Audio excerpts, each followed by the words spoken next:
Last class में कहाँ morning तक सर। किया था? Good morning sir. Last class के अंदर कहाँ तक किया था अपन ने? Sir last two we are पहले एक्सपेरिमेंट कैनल रेस पे। Okay,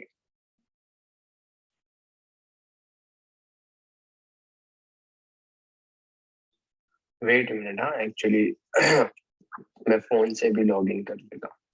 wait.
या लेट्स स्टार्ट। लास्ट क्लास के अंदर fourth and fifth point of the gold foil experiment are left. Yes, okay fine. Wait.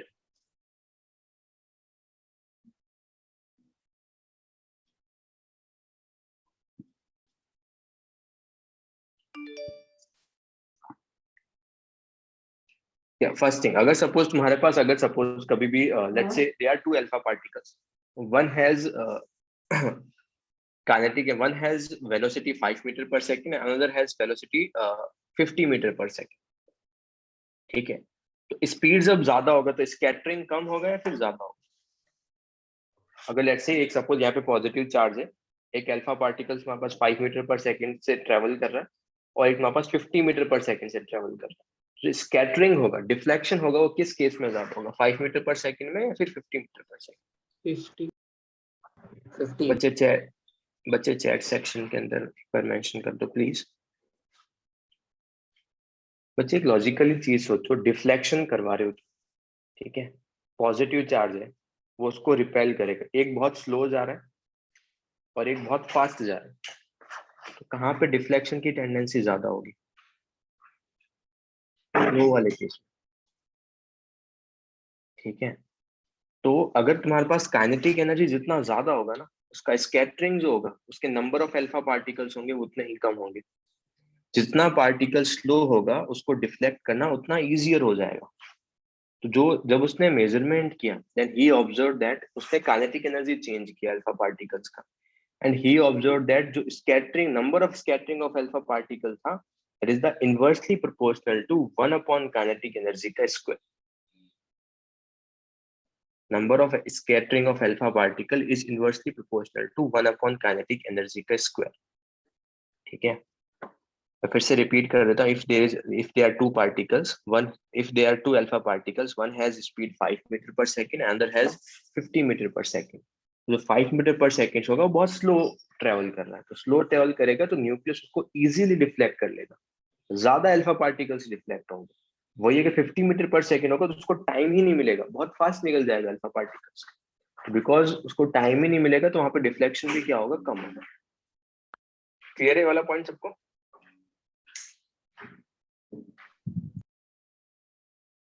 चलो, फिर तुम्हारे पास है, लेट्स से अगर सपोज तुमने Z of foil, third portion देखते हैं, अगर तुमने फॉइल का जो है जेड मतलब atomic number,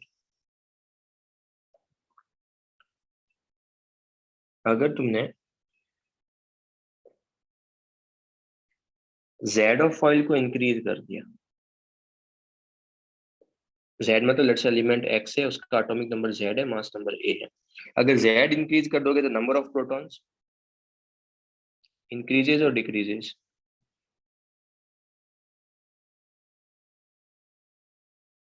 Number of protons will increase. Number of protons will increase to total charge on center.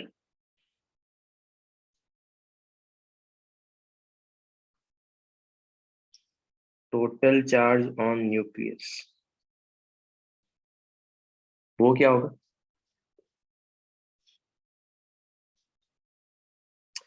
Increases. तो number of alpha particles which are scattering. Number of scattering alpha particles क्या होंगे? Increase होंगे या decrease होंगे?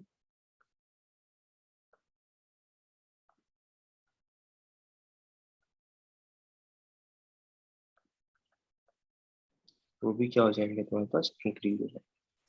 So can you repeat?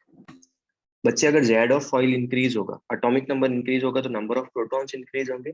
Number of protons increase होंगे तो nucleus पे charge कितना होता है? लास्ट टाइम भी एक्सप्लेन किया था, न्यूक्लियस पे चार्ज होता है तुम्हारे पास plus Z into E. Yes, Yes, sir. तो Z इंटू ई इंक्रीज होगा तो ज्यादा डिफ्लेक्ट करेगा वो, यस, अल्फा पार्टिकल्स को। क्लियर है? Sir, या will it deflect even if a group 8 metal is poured? will it deflect group? If group 8 metal is group 8 gas is poured as a sheet, solid right sheet. now we are taking the, इसमें कौन कौन से sheets generally लेते हैं अपन ने? Gold foil में Gold AU का foil. Sheet लिया था, बट तुम AG का भी ले सकते हो। AG का लोगे तो डेफिनेटली एटॉमिक नंबर चेंज हो जाएगा। इसका एटॉमिक नंबर होता है 79, इसका एटॉमिक नंबर होता है 47। और तुम इवन कॉपर का भी उसने लेके फॉइल लेके उसने एक्सपेरिमेंट किया जिसका एटॉमिक नंबर होता है कितना? 29।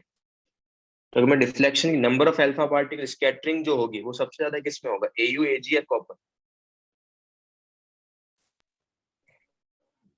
AU। आफ्टर दैट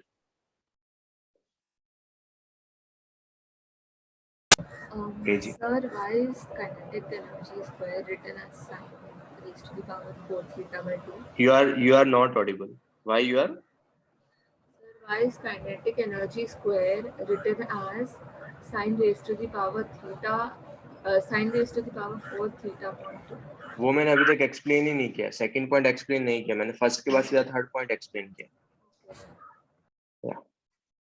तो AU के अंदर क्या होगा तुम्हारे पास? अगर फॉइल का एटॉमिक नंबर ज्यादा होगा तो पॉजिटिव चार्ज ज्यादा होगा, तो नंबर ऑफ अल्फा पार्टिकल जो स्कैटर करेंगे वो भी ज्यादा होंगे। तो AU में स्कैटरिंग ज्यादा होगा as compare to AG, as compare to copper. क्या थर्ड पॉइंट सबको क्लियर है? सर वो थर्ड फॉर्मूला में F क्या है? अच्छा, Z of foil, foil F को लिखा है foil. Oil.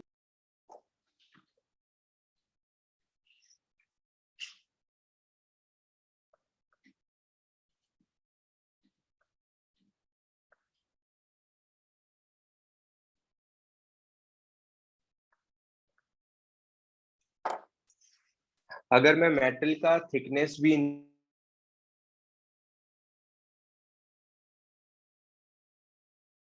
So you are inaudible.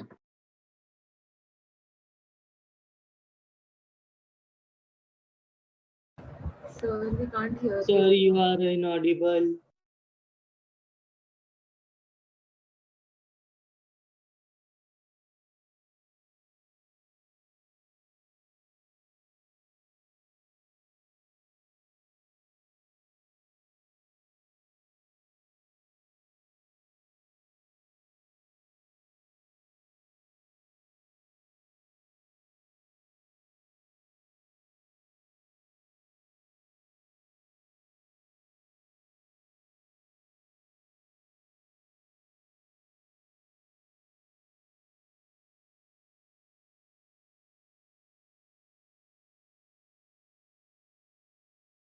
now am I audible?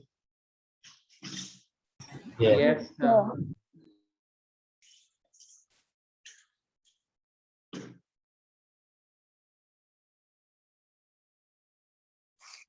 या नेक्स्ट थिंग, अगर सपोज मैं मेटल का अगर थिकनेस इंक्रीज कर दूंगा, if I increase the thickness of the metal foil, तो पॉजिटिव चार्ज क्या हो जाएगा? थिकनेस अगर सपोज तुम जितना थिन रखोगे तो पॉजिटिव चार्ज उतना ही ज्यादा डिस्ट्रीब्यूटेड हो जाएगा, ठीक है।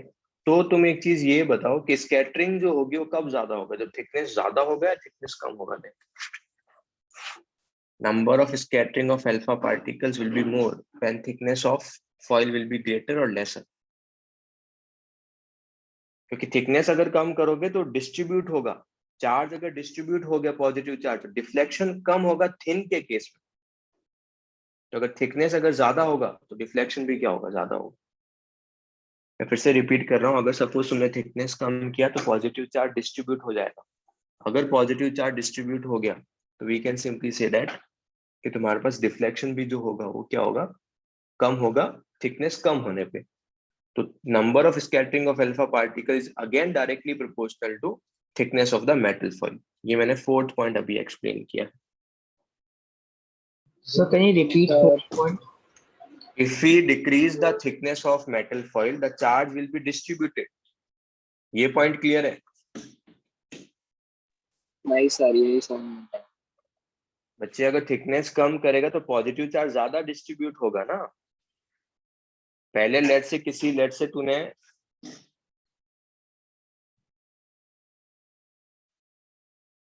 अगर सपोज किस तरीके से एक्सप्लेन करें,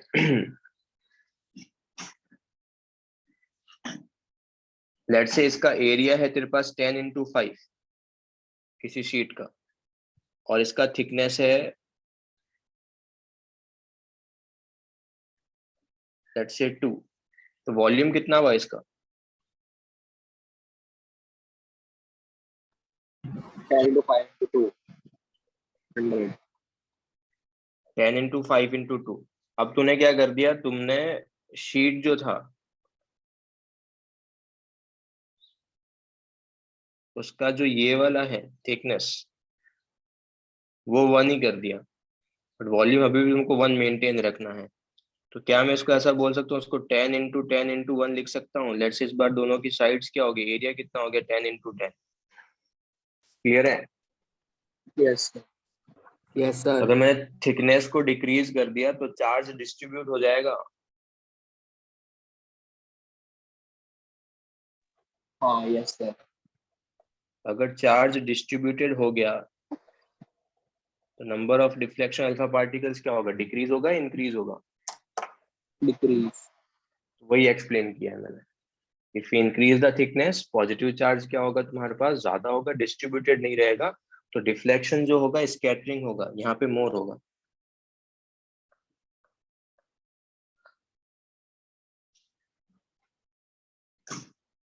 एक्चुअल में उसने क्या किया होगा, लेट्स से उसने एक बार एयू का जो है लेट्स से थिकनेस 2 mm लिया होगा। मैं से एक वैल्यू ले रहा हूँ रफली, ठीक है?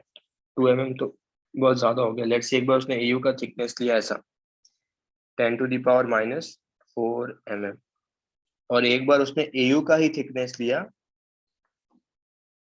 2 × 10⁻⁻⁴ mm। When he observed the number of scattering जो अल्फा पार्टिकल्स जो थे वो यहाँ पे मोर आ रहे थे। ये सब कुछ उसने एक्सपेरिमेंटली डिटरमाइन करके रखा था, उसके बेसिस पे उसने ये कमेंट किया है। उसने क्या किया? थिकनेस चेंज किया and then he observe that कितने अल्फा पार्टिकल्स स्कैटर हो रहे हैं।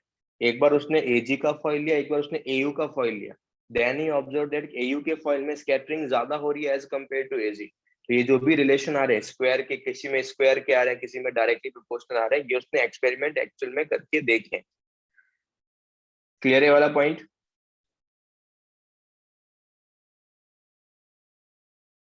ओके, या किसको डाउट है इस सिमता? हाँ बोलो। Yes sir. Sir, if you decrease the thickness, then negative charge would be greater. Negative charge कहाँ से ग्रेटर होगा बच्चे? डिफ्लेक्शन और स्कैटरिंग किसके कारण हो रही है? नेगेटिव चार्ज के कारण या न्यूक्लियस पे जो चार्ज है उसके कारण? Nucleus. एटम तो पूरा न्यूट्रल है ना। एयू की फॉइल की बात कर रहा हूँ तो उसपे तो कोई चार्ज ही नहीं है, वो न्यूट्रल है।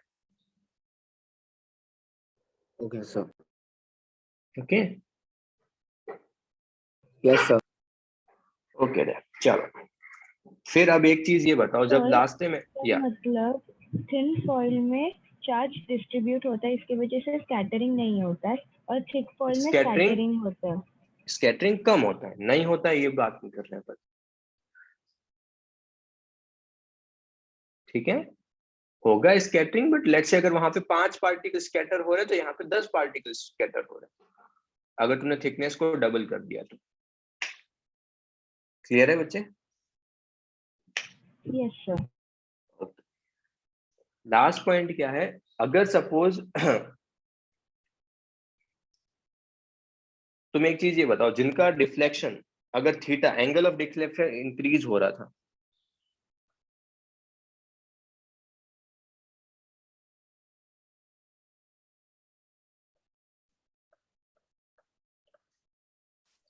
if angle of deflection is increases, तो number of alpha particle, number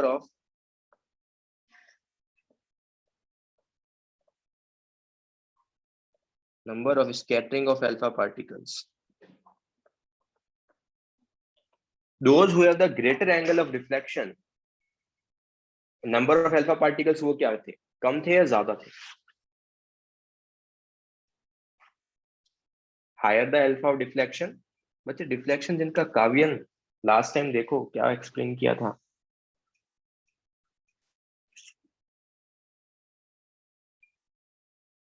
lecture 3 मेरा डायग्राम, जैसे जैसे थीटा इंक्रीज हो रहा था उसका नंबर कम हो रहा था।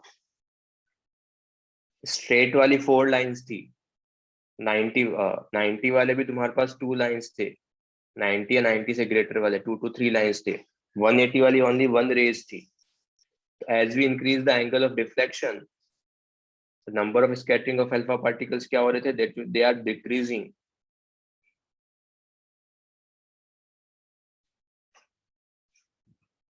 ठीक है, एंड देन उसने जब रिलेशन फाइंड आउट किया, he observe that number of scattering of alpha particle is inversely proportional to 1 upon sin 4 into theta by 2, वो इसके डायरेक्टली प्रोपोर्शनल आया।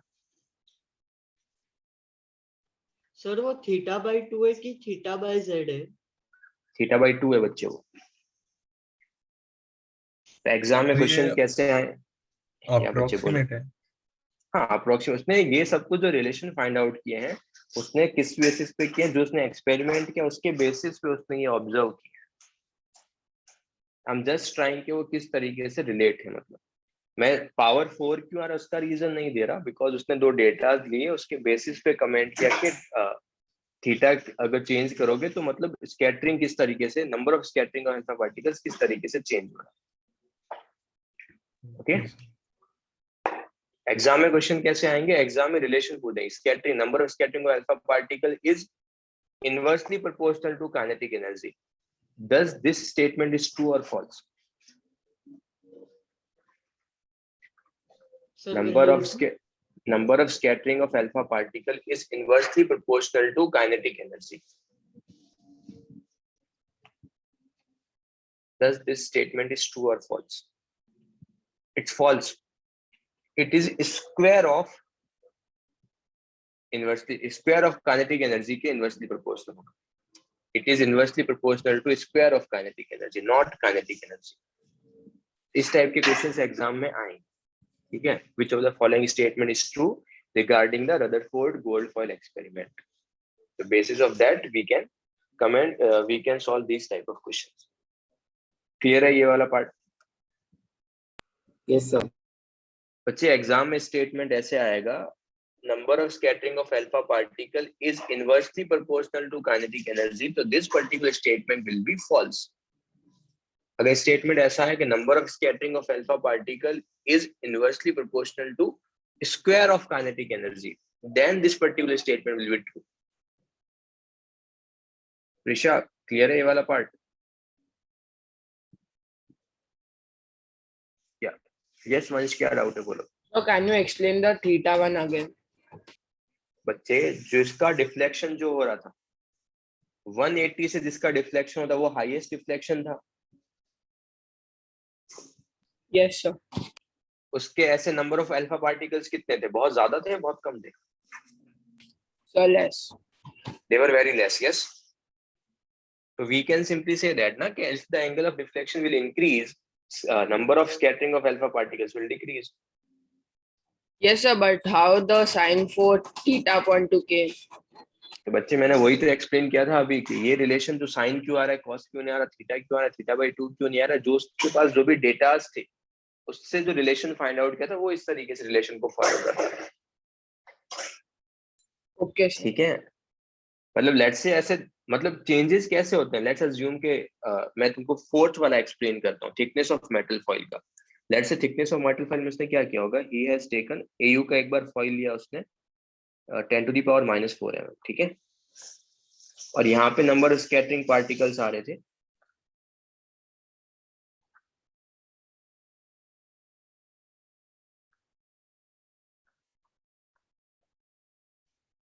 और एक बार उसने AU का थिकनेस दिया let's say 2 into 10 to the power -4 है. तो यार से यहाँ पे जो फर्स्ट वाले केस में नंबर ऑफ अल्फा पार्टिकल्स जो डिफ्लेक्ट हो रहे थे, let's assume they are deflecting 5 particles are deflecting. और अगर सपोज लेट्स से तुमने ट्वाइस थिकनेस लिया तो let's say now they are 10 alpha particles are scattering. तुमने AU की फॉइल की थिकनेस को ट्वाइस किया, स्कैटरिंग भी ट्वाइस हो रही है. Can we say that number of scattering of alpha particle is directly proportional to the thickness of foil? Yes or no? Yes, sir. तो इस वाले केस से मैं क्या बोल सकता हूँ, number of scattering of alpha particle in for this particular case is directly proportional to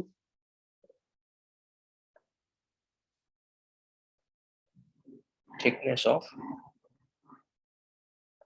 metal foil. अगर सपोज लेट्स अज्यूम, मैं एक ऐसा केस ले रहा हूँ कि लेट्स अगर सपोज उसने 5 लिया होता, फर्स्ट केस में 5 ही स्कैटर हो रहा है, बट जैसे थिकनेस ट्वाइस किया, नाउ दे आर जो स्कैटरिंग हो रही है वो 20 पार्टिकल्स की हो रही है.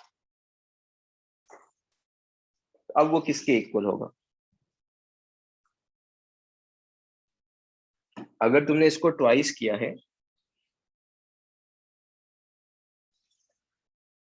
Now number of scattering particle जो है ये 4 टाइम्स हो रहा है.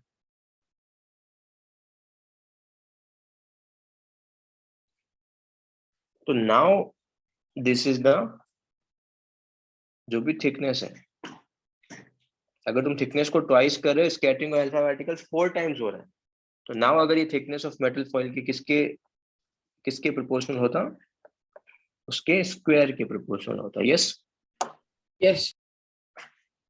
तो इसने स्कैटरिंग एक्चुअल में मेजर किया है, based on that he conclude that कि वो 4 टाइम्स होगा या फिर ट्वाइस हो रहा है. ट्वाइस किया थिकनेस, ये भी ट्वाइस हो रहा है, इसका मतलब वो डायरेक्टली प्रोपोर्शनल है. अगर ट्वाइस किया होता बट वो 4 टाइम्स इंक्रीज होता, तो we can simply say that कि काइनेटिक एनर्जी जो मेटल फॉइल के है उसके स्क्वायर के प्रोपोर्शनल है. एक्चुअली जब उसने एक्सपेरिमेंट किया then he conclude this thing, ये उसको ऑब्टेन नहीं हुआ. अगर सेकंड वाला ऑब्टेन होता तो स्क्वायर के प्रोपोर्शनल होता. Yes. Yes, sir. Now it's clear. Yes, sir. चलो. The scattering of alpha particles is the scattering of alpha particles involve perfectly elastic nuclear collision, and only the law of conservation of mass, energy, momentum, and the angular momentum are conserved.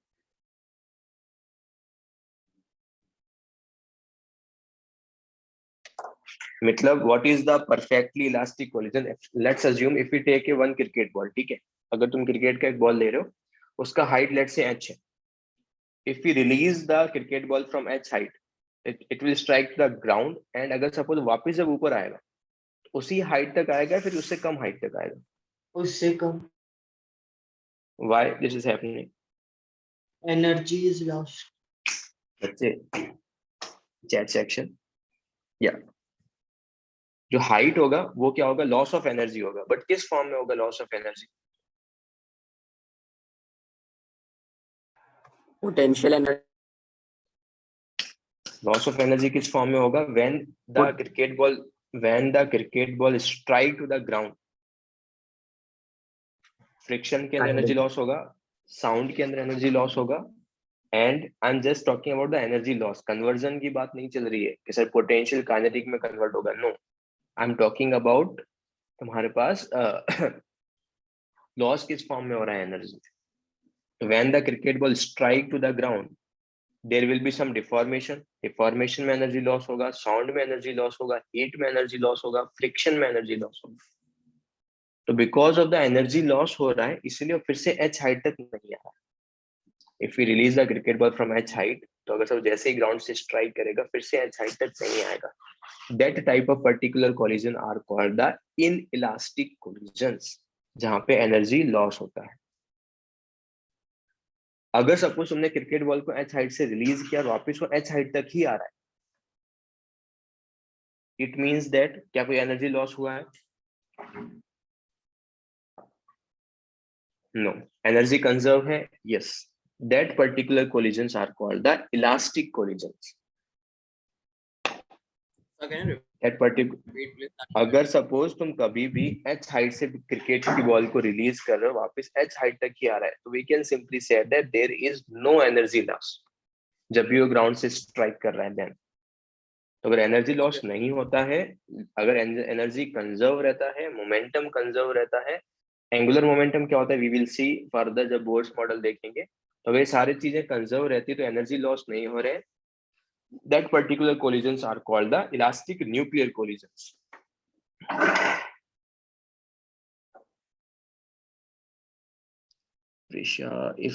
if it come a high charge again, then maybe force is put on it, so that's why। but force तुम externally force थोड़ी apply कर रहे हैं कोई, मैंने just release किया, वो strike कर रहा है फिर से ऊपर आ रहा है।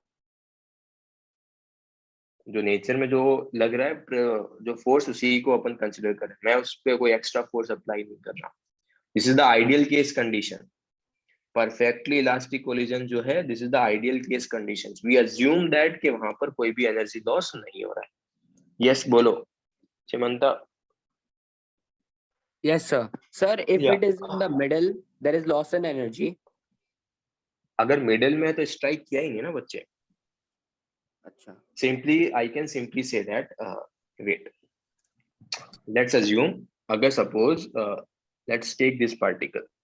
Let's say this is the Z into E, this is the nucleus, and here you are releasing the alpha particles.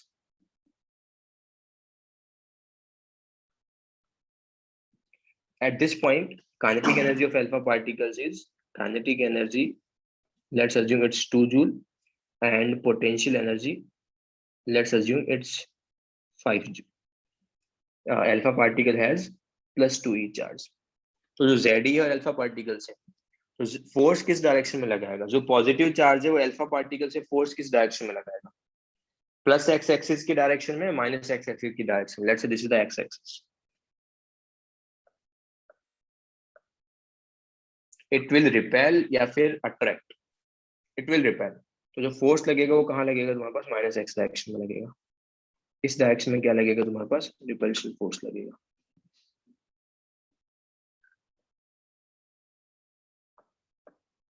तो कंटिन्यूअसली रिपेल कर रहा है, तो एक पॉइंट ऐसा आएगा, एक पॉइंट ऐसा आएगा जहां पे उसका काइनेटिक एनर्जी यहाँ पे इस पॉइंट पे कितना हो जाएगा? Let's this is the closest approach जहां तक अल्फा पार्टिकल स्ट्राइक कर सकता है। देन यहाँ पे काइनेटिक एनर्जी कितना होगा एट दिस पॉइंट?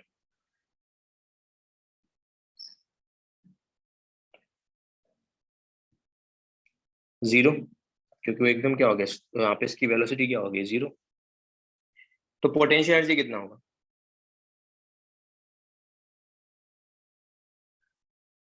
सेवन। तो एनर्जी कंजर्व रहने का मीनिंग क्या है कि पहले अगर सपोज उसके पास 7 टोटल एनर्जी था, 7 जूल, तो अभी भी उसके पास कितना टोटल एनर्जी है? 7। लेट्स से अगर इसके बाद क्या होगा, force continuously minus x direction में अप्लाई हो रहा है, तो वापस क्या हो जाएगा? रिटर्न लौट जाएगा।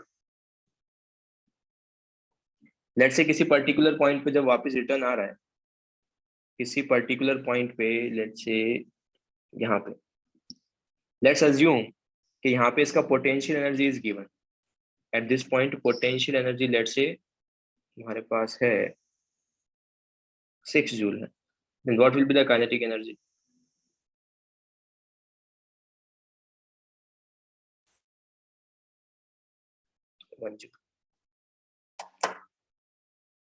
एनर्जी हमेशा क्या रहेगा तुम्हारे पास? कंजर्व रहेगा। तो this is that is the meaning of that particular statement. कि जब भी तुम्हारे पास कोलिजन्स होंगे या स्कैटरिंग होगी तो ऐसा नहीं कि एनर्जी कहीं पे लॉस हो रहा है, एनर्जी हमेशा कंजर्व है। क्या वो पॉइंट क्लियर है? Sir, Yes, sir. या sir, if it is striking with the same amount of energy, then angle of incidence will be equal to angle of reflection in this collision. यहाँ पे मैंने वो case लिया जहाँ पे 180 degree से क्या हो रहा है, डिफ्लेक्ट हो रहा अच्छा, ओके सर। पर अगर दूसरा केस होगा तो वो ट्रू होगा या इसमें ट्रू नहीं होता? है। बच्चे डिफ्लेक्शन हो जाएगा, उससे कोई फर्क नहीं पड़ेगा, उसका काइनेटिक एनर्जी सेम ही रहेगा अभी भी। किसी भी इंस्टेंट पे जो समेशन जो था एनर्जी का वो सेम ही रहेगा, वही मैं एक्सप्लेन कर रहा हूँ। Okay sir. कैसे फाइंड आउट करना है वी विल सी। बच्चे अगर ग्राउंड से कभी भी स्ट्राइक करेगा तो energy will be lost in the form of friction, in the form of heat, in the form of sound, in the form of deformation.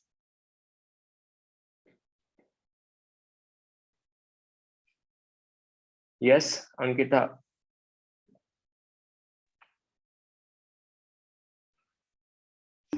Sir, please explain the last example which you gave now.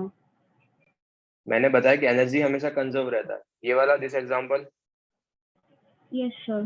इसमें कौन सा section? अगर पहले इसका 7 joule energy है तो किसी भी पॉइंट पे जो एनर्जी टोटल एनर्जी रहेगा वो 7 जूल ही रहेगा। मैं वही एक्सप्लेन कर रहा था। तो इसमें कौन सा पॉइंट तुमको नहीं समझ में आया? सर वो रिटर्न हो रहा है। तो रिटर्न जब होगा तो वहां पे वेलोसिटी 0 होगा, स्पीड 0 होगा, ये समझ में आता है? Yes sir. बच्चे बैक को प्रियांश एक लॉजिकली चीज सोचो, अगर सपोज एक पार्टिकल ऐसे स्ट्राइक कर रहा है नॉर्मल स्पीड से एंड तुम उसको रिपेल कर रहे हो, एक पॉइंट ऐसा आएगा ना कि लेट से अगर ये 5 मीटर पर लेट से ये 10 न्यूटन फोर्स से आगे की तरफ आ रहा और जैसे जैसे क्लोजर गया तुमने 10 न्यूटन फोर्स पीछे की तरफ ही लगा दिया, तो एक पॉइंट ऐसा आएगा जहां पे वो स्टॉप हो जाएगा ना। अगर कंटिन्यूसली उसको पीछे की तरफ तुम उल्टे डायरेक्शन में रिपल्शन कर रहे हो, रिपेल कर रहा है, तो डेफिनेटली एक पॉइंट ऐसा आएगा जहां पे वो रुक जाएगा। यस और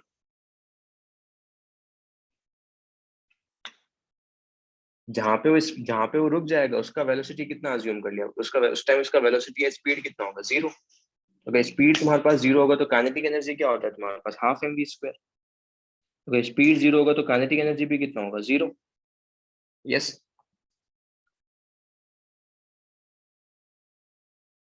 बच्चे मैं वो केस ले रहा हूं जहां पे मैंने वो 180 का डिफ्लेक्शन किया था, मैं उस केस की बात कर रहा हूं ताकि तुम इजीली उसको अंडरस्टैंड कर पाओ। I am not talking about कि एंगल पे जा रहा है, कहीं पे डिफ्लेक्ट हो रहा है, नो। मैंने यहाँ पे कौन सा केस लिया है? जो 180 डिफ्लेक्शन वाला।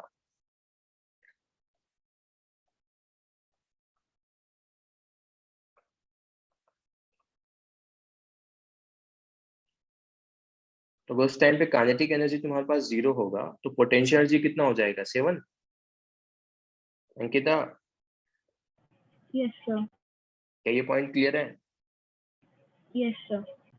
तो तुम किसी भी पॉइंट पे अगर समेशन करके देखोगे तो तुम्हारे पास हमेशा 7 जूल ही आएगा। एनर्जी क्या है, कहीं भी लॉस नहीं हो रही, it is converting into potential, interchange हो रहा है। वंश मैंने सिर्फ 180 का एग्जांपल लिया है ताकि वो इजीली अंडरस्टेबल हो।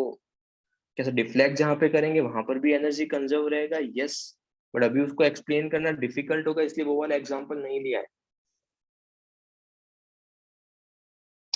ओके चलो, next move to the next thing.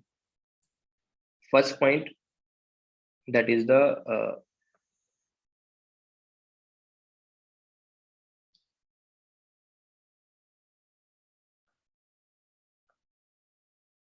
radius of nucleus, that is the radius of nucleus. Momentum, angular momentum के बारे में मैंने अभी कोई एक्सप्रेशन नहीं दिया है, how they are conserving उसके बारे में भी कुछ भी नहीं बताया, क्योंकि because we don't know about the angular momentum, that I will explain the what is the formula of angular momentum, that I will explain the Bohr's model. ठीक है, तो उसके लिए थोड़ा वेट करेंगे। बट कभी भी अगर एनर्जी लॉस नहीं होता है तो तुम्हारा मोमेंटम भी कंजर्व रहता है और एंगुलर मोमेंटम भी तुम्हारे पास कंजर्व रहता है। अभी के लिए वो पॉइंट ध्यान रखो। He also calculate the radius of nucleus, ठीक है, and he find out radius of nucleus is directly proportional to mass number की पावर 1/3।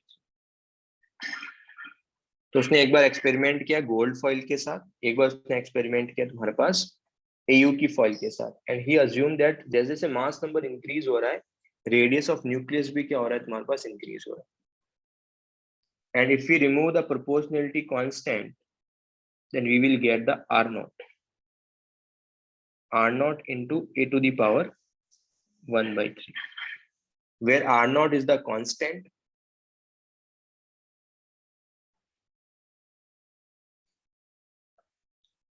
इसका रेंज होता है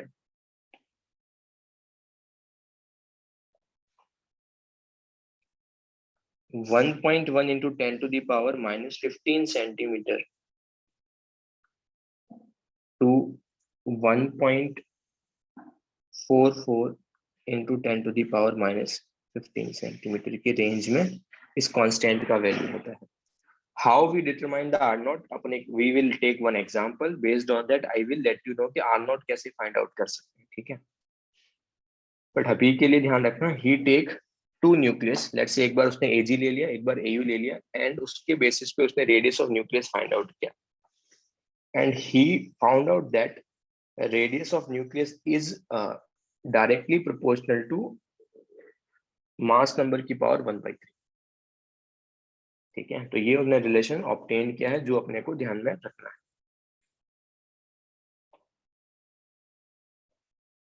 R0 की वैल्यू किस तरीके से फाइंड आउट किया? R0 is the proportionality constant का रेंज होता है तुम्हारे पास 1.1 to 1.44 into 10 to the power minus 15, इसकी रेंज के बीच में कहीं पे होगा। बट इसके लिए let's take one example. Let's say if I say तुम्हारे पास 101 रुपीज है, या फिर तुम्हारे पास 120 रुपीज है, 320 है, 740 है, 820 है, and let's say तुम्हारे पास 999। If I take 101, तो can I simply say that कि अपने पास किस ऑर्डर के रुपीज है? Can I simply return 101 to 1.01 into 10 to the power 2? कोई भी ऐसा नंबर जो 0 से 10 के बीच में हो, ठीक है, जो तुम्हारे पास क्या हो 1 से 10 के बीच में हो, नॉट 0 से 10, 1 से 10 के बीच में। तो अगर मैं 120 को कैसे लिख सकता हूँ? Simply we can simply say that 1.2 into 10 to the power 2, 3.2 into 10 to the power 2, 7.4 into 10 to the power 2, 8.2 into 10 to the power 2, and 9.99 into 10 to the power 2. If I take the 1000, I can simply write it down 10 to the power 3. 1 into 10 to the power 3. And if I take 99, wait.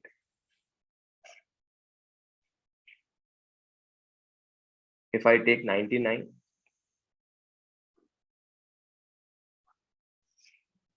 को I will write it down 9.9 into 10 to the power 1.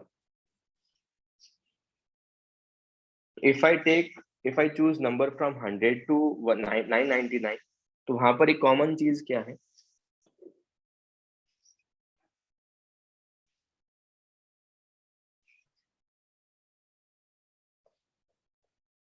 Ten to the power 2।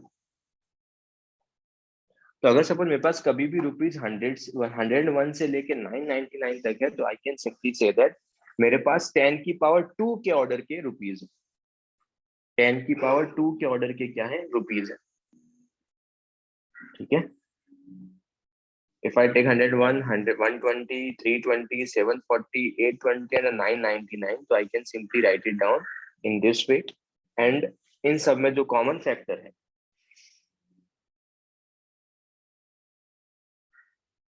बच्चे अपन कैसे लिख रहे हैं, कोई भी एक ऐसा नंबर ले रहे हैं जो 1 to 10 के बीच में है एंड देन उसके बेसिस पे 10 की पावर डिसाइड कर रहे हैं. We are deciding power of 10 on the basis of if I take the number from 1 to 10. Okay. Yeah. So 10 की power 2. 10 की power 2, 10 की power 2. This is the common thing. तो ऑर्डर क्या है इसका? Order of this particular range is 10 to the power 2. इसका order क्या होगा? 1000 का order. What is the order of 1000? 10 to the power 3. What is the order of this? 10 to the power 1.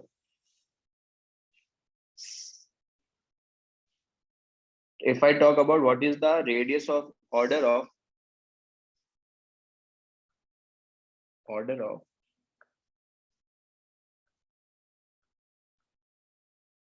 a radius of nucleus, ये किसके इक्वल होगा? R not का order कितना है?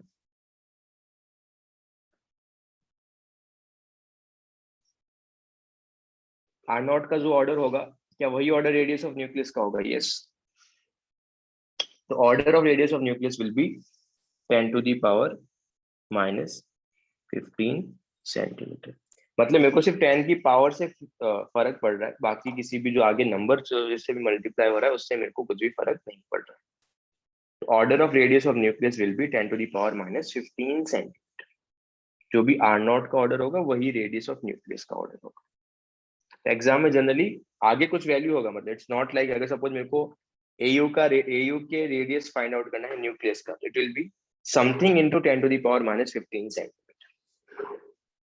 तो इसलिए ऑर्डर अपन क्या बोल रहे हैं कि इस ऑर्डर में वो वैल्यू आएगा. क्लियर है वाला पॉइंट?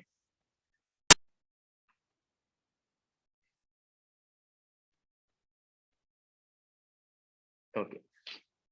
तो मेरा नेक्स्ट क्वेश्चन तुमसे ये है, what is the volume of nucleus? Second point. This is the postulate का जो फर्स्ट पार्ट है ये है.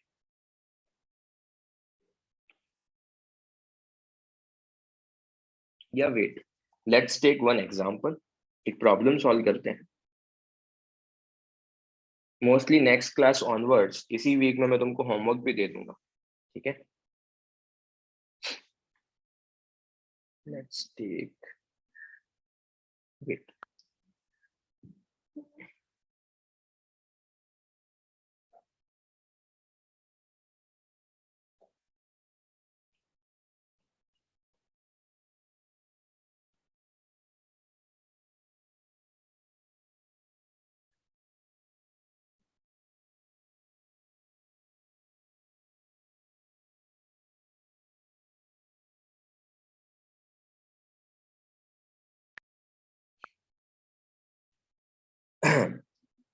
एक क्वेश्चन की वन दे के रखा है तुमको.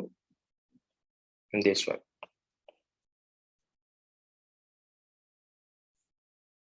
Yeah. If the ratio of radius of nucleus of two element A and B is 2:1 respectively, given mass number of A is equals to 72 and atomic number of B is given, so number of neutrons in B will be.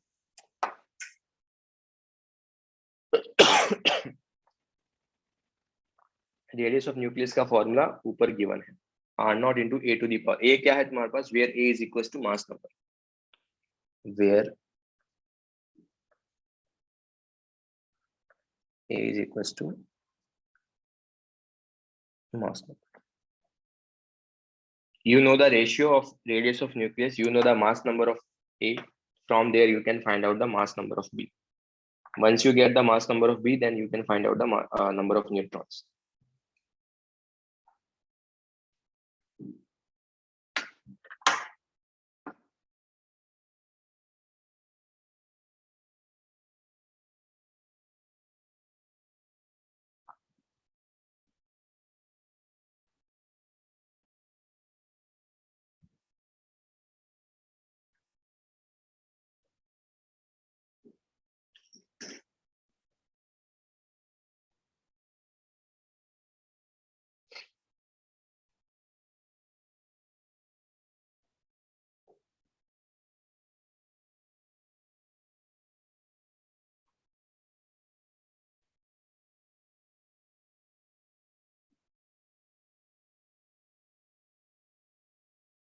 बच्चे मैं तो solve करूंगा ही, but पहले एक बार।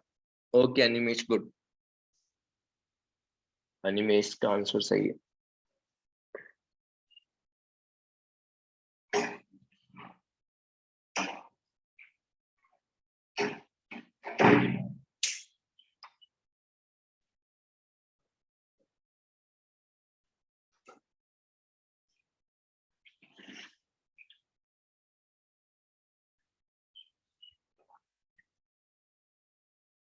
If one element has a symbol X, Z and A, तो number of neutrons होते हैं तुम्हारे पास। Number of neutrons is, yes Snehil, good. Number of neutrons होते हैं तुम्हारे पास, that is the mass number minus atomic number. No Tanish, it not. Dhir, yes it's good. Number of neutrons is equals to mass number minus atomic number. That is the A minus Z. It will be A minus Z. Okay. Fine. ठीक है। Okay, काफी लोगों का answer आ गया। तो atomic number of B is given. If I get the mass number of B, then we can simply find out the number of neutrons. Yes, सागर सही है।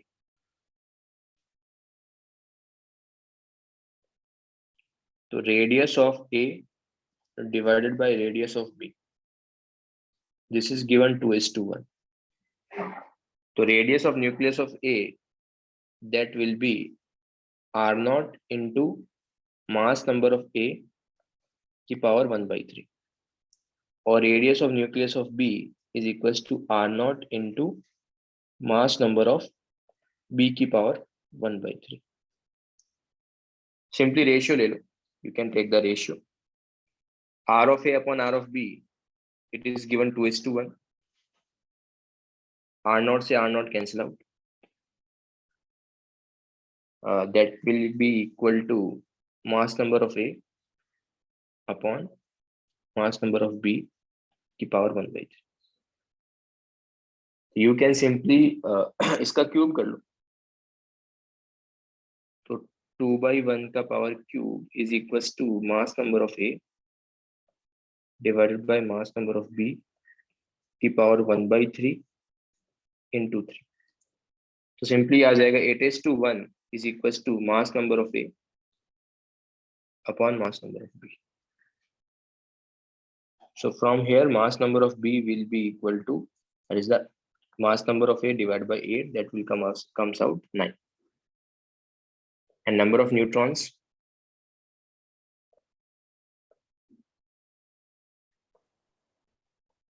will be equal to mass number of B minus atomic number of B, that will be 4, comes out 5.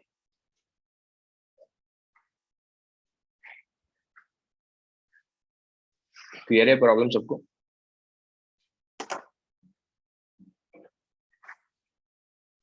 Okay ठीक है, let's take another example. एक और इस पे example से वो भी एक बार सॉल्व कर लेते हैं।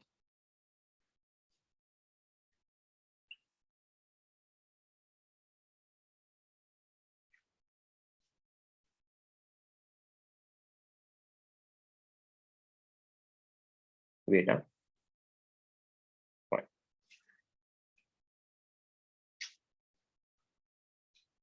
assuming the nucleus and the atom are spherical, the radius of nucleus of mass number A is given by, इस बार R naught का वैल्यू गिवन है, वो उसी रेंज में देख लो तुम। 1.25 into 10 to the power minus 13 लिखा है, बट उसने मीटर नहीं लिखे, सेंटीमीटर लिखा है।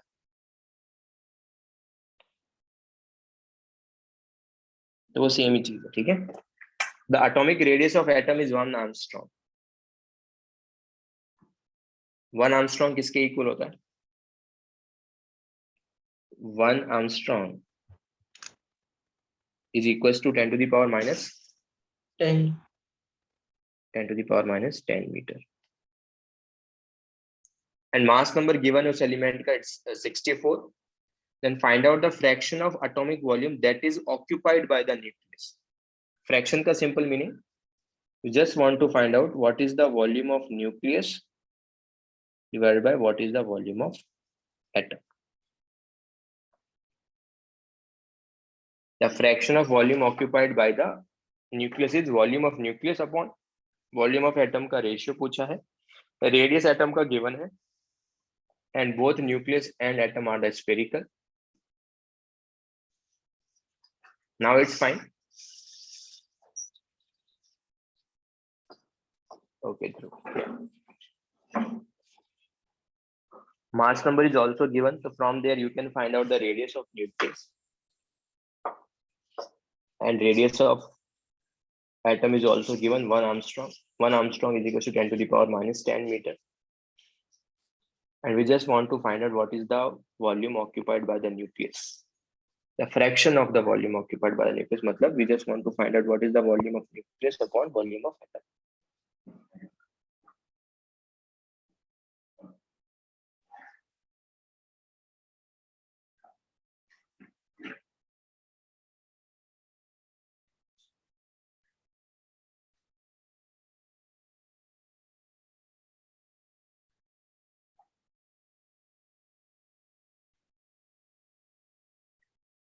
Chaitya, it's no, Akshat.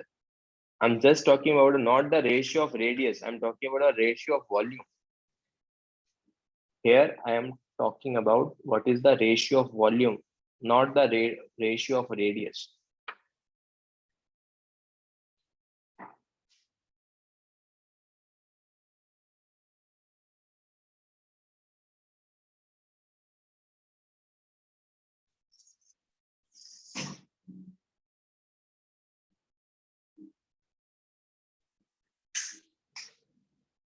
It is the unit of length. Armstrong क्या होता है 10 to the power minus 10. जिस तरीके से सेंटीमीटर, मीटर, किलोमीटर है, वैसे जो बहुत स्मॉलर लेंथ होता है उसके लिए जनरली आर्मस्ट्रॉन्ग यूज करते हैं. 1 Armstrong is equal to 10 to the power minus 10 meter.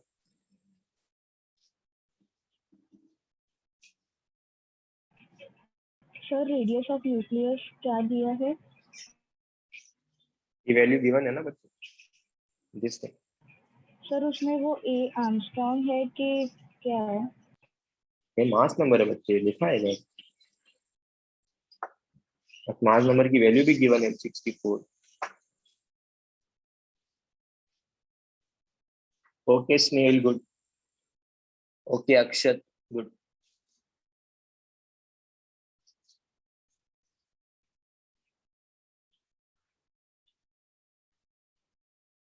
Priyansh, we want to find out what is the ratio of volume, not the ratio of radius.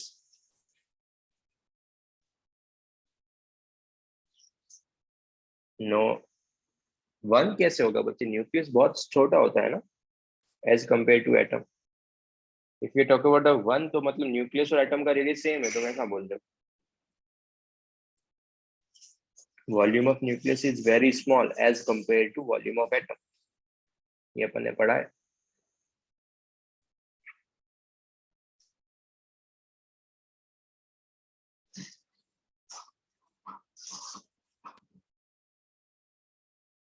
Okay, Vansh, good. 2.5 nahi. Prince, we want to find out the ratio of volume, not the ratio. Those who are getting answer C na, they are finding the ratio of radius. I'm not talking about the ratio of radius. I'm talking about the ratio of volume. It's A. Yes, Prisha, good. Yes, Harsh, good. Yeah. Let's see. कैसे solve कर सकते हैं? Yes, Ayush सही है. We can simply find out the radius of nucleus. Radius of nucleus is equal to 1.25 into 10 to the power minus 13 into a to the power 1 by 3. A कितना है? 64. It's 64 की power 1 by 3. 64 की power 1 by 3 का value क्या होगा? 4. It's 4. Cube root of 64 is 4. ये आ जाएगा यहाँ से 5 into 10 to the power minus 13 centimetre. That is the radius of nucleus. इसको तुम सिंपली लिख सकते हो 5 into 10 to the power minus 15 meter. But as we know that 1 meter is equals to 100 centimeter. और वैसे ही तुमको radius of atom is also given, radius of atom given है तुमको कितना 10⁻⁻10 मीटर। यूनिट्स का ध्यान रखना, ठीक है। From here you can find out the radius of nucleus divided by radius of atom. That will comes out 5 into 10⁻⁻15 divided by 10⁻⁻10. Ishan, Ishan तुम्हारा video on है। Yeah, that will comes out 5 into 10⁻⁻5. यहाँ तक सबको क्लियर है? Yes, sir. Okay. We want to find out what is the volume of nucleus occupied by the fraction of volume, मतलब volume of nucleus divided by volume of atom find out करना। And they said they are the spherical. Spherical मतलब उसका volume कितना हो जाएगा 4/3 pi into r of nucleus का cube divided by 4/3 pi into r of atom का cube। 4/3 pi cancel out। Simply we can written this thing as r of nucleus upon r of atom cube। Nucleus upon atom का ratio is given, sorry, we just find out the what is the ratio of atom, so ratio of nucleus upon atom, इसका cube। From here we will get 125 into 10⁻⁻15, और इसको simply तुम ऐसे भी लिख सकते हो 1.25 into 10⁻⁻30। तो आंसर वुड बी ए। तो जिसका भी आंसर सी आ रहा था, they are just finding the ratio of radius of nucleus and atom. Sir, I didn't understand how -13 got converted into -15. अच्छा 1.25 लिख लिया ना, इसको तुम ऐसे लिख सकते हो 1.25 into 100, 125 को ऐसे लिख सकता हूँ मैं, या 125 को 1.25 into 100 लिख सकता हूँ। But sir, how 15 has come? बच्चे -5 का क्यूब ना,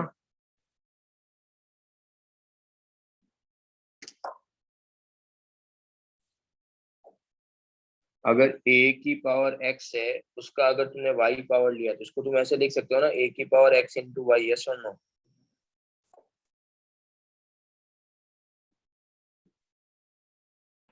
Yes, sir. वही तो क्या है, तो 10⁻⁻5 था, उसका क्यूब करके रखा है, तो -5 into 3 को मल्टीप्लाई कर देंगे तो यू विल गेट द -15 ना।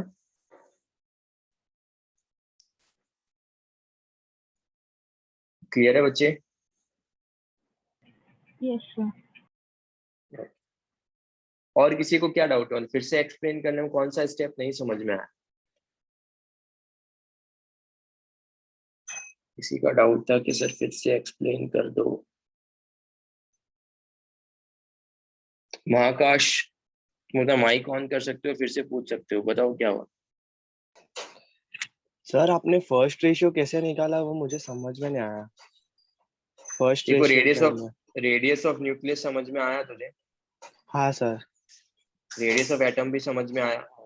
देखो ये स्टेप नहीं समझ में आया तो ये बोल रहा है ये स्टेप। हाँ सर, ये वाला नहीं समझा। बच्चे अगर 10 की पावर x है अपॉन 10 की पावर y है तो उसको तो ऐसा लिख सकता है 10 की पावर x माइनस y, ये लिख सकता है। Yes sir. वही तो किया है मैंने, 10⁻⁻15 अपॉन 10⁻⁻10। तो जब ऊपर की तरफ जाएगा तो कितना होगा 10⁻⁻15। सर वो 4/3 फिर पाई वो कैसे आया वो भी नहीं समझा। पहले ये समझ लेते हैं, पहले ये समझ लें अपन। Yes sir. तो अगर 10⁻⁻15 अपॉन 10⁻⁻10 को क्या मैं सिंपली 10⁻⁻5 लिख सकता हूँ? Yes sir. उसके बाद वॉल्यूम जो होता है स्फीयर का कितना होता है 4/3 पाई r क्यूब, ये पता है तुझे? सर। तो ध्यान रखो वॉल्यूम ऑफ स्फीयर जो होता है उसका फॉर्मूला क्या होता है? वॉल्यूम ऑफ स्फीयर वो होता है तुम्हारे पास 4/3 पाई आर क्यूब। ठीक है, यस सर। ये वॉल्यूम फॉर्म किसने बोल के रखा है क्या? फर्स्ट स्टार्टिंग में देखो स्फेरिकल है, स्फेरिकल मतलब तुमको वॉल्यूम स्फीयर एज्यूम करना है। क्लियर है वाला पॉइंट? यस सर क्या है? Okay fine. तो पोस्टुलेट का फर्स्ट पॉइंट था radius of nucleus. Second point,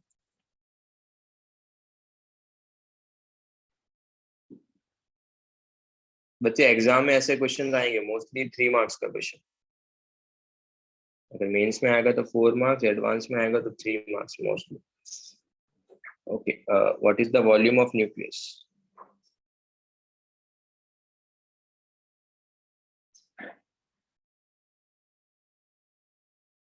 we know the radius of nucleus. Radius of nucleus कितना था? r0 into a to the power 1/3।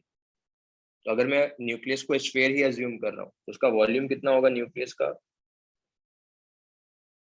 अभी अपन ने फॉर्मूला लिखा था 4/3 pi into R cube, R of nucleus का cube.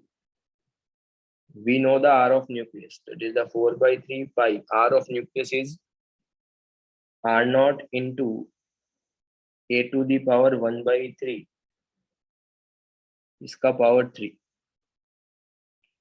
Simply we can write it 4/3 pi into r0 का cube into a to the power 1/3 into 3।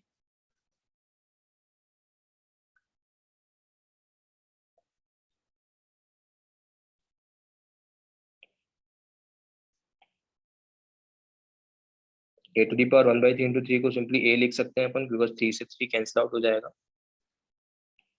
And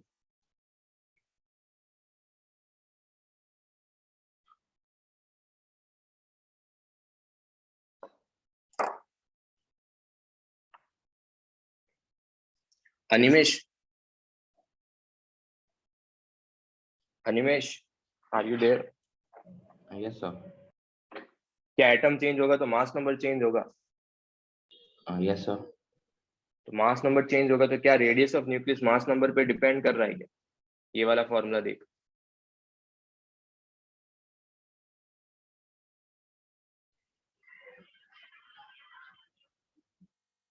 Animesh, yes sir.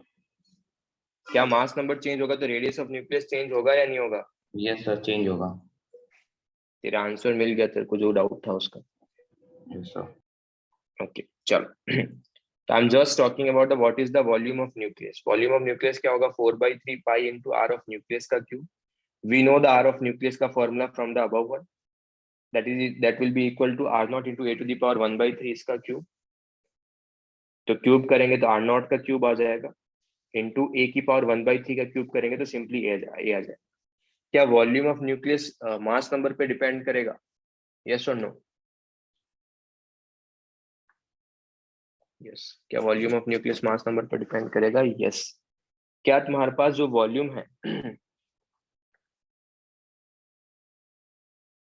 r0 पे भी depend करेगा? Yes. इसका r0 का order था कितना? 10 to the power -15 metre. तो what is the order of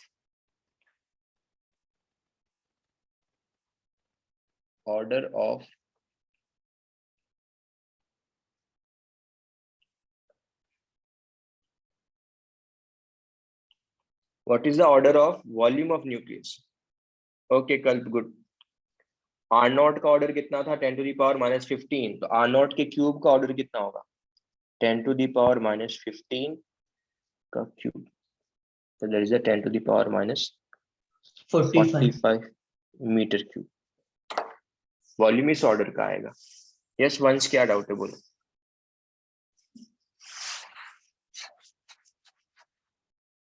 वंश सर सेंटीमीटर होगा ना? अच्छा 10 to the power -15 मीटर बोला ना मैंने, ऊपर देखो। सर ऊपर आपने सेंटीमीटर लिखा था। अच्छा मैंने गलती से सेंटीमीटर लिख दिया, सॉरी। ये क्या होगा? मीटर है। यहाँ पर भी मीटर होगा। Thanks once. ओके चलो क्लियर है बच्चे लोग, यहाँ तक वॉल्यूम ऑफ न्यूक्लियस का ऑर्डर कैसे फाइंड आउट किया है?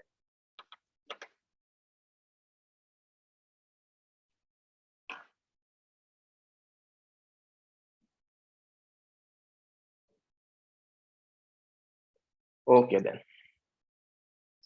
देन फर्स्ट ही पॉइंट का थर्ड पार्ट। सर या sir order of volume of nucleus 10⁻⁻15 कैसे मिला? ऊपर बताया था ना बच्चे, अभी यही तो एक्सप्लेन किया था पूरा स्टार्टिंग में, ये बताया ऑर्डर क्या होता है। फिर जो आर नॉट का ऑर्डर होगा वही रेडियस ऑफ न्यूक्लियस का ऑर्डर होगा। आर नॉट का ऑर्डर ये है तो रेडियस ऑफ न्यूक्लियस का ऑर्डर ये होगा। याद आया? Yes sir. चलो सर अगर क्वेश्चन में सेंटीमीटर में दिया रहेगा तो do we have to convert it into metres? हाँ उसको मीटर में कन्वर्ट कर लेंगे, मीटर को सेंटीमीटर में कन्वर्ट कर लेंगे। कन्वर्जन अपने को पता होगा, that is the 1 metre is equal to 10⁻² centimetre. अगर 1 मीटर क्यूब है तो 10⁻6 सेंटीमीटर क्यूब हो जाएगा। ठीक है,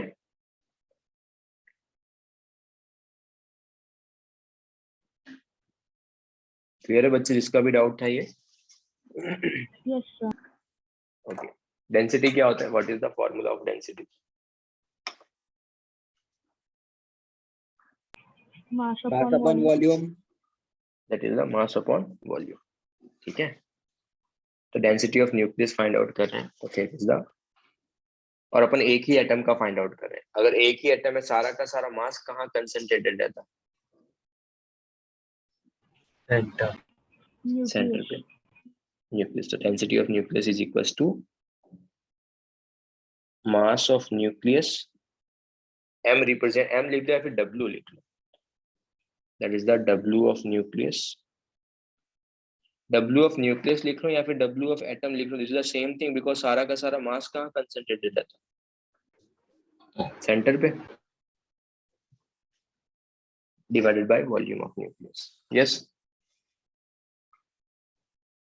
W ऑफ न्यूक्लियस लिख लो या फिर W ऑफ एटम लिख लो बिकॉज सारा का सारा मास कहाँ कंसंट्रेटेड रहता है तुम्हारे पास? Centre. We know the volume of nucleus जो अपन ने ऊपर लिख के रखा है, ठीक है, but we does not know the weight of atom.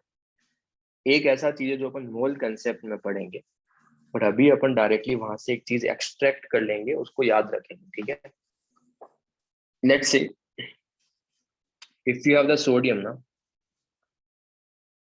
let's say if your element X, atomic number Z, mass number A,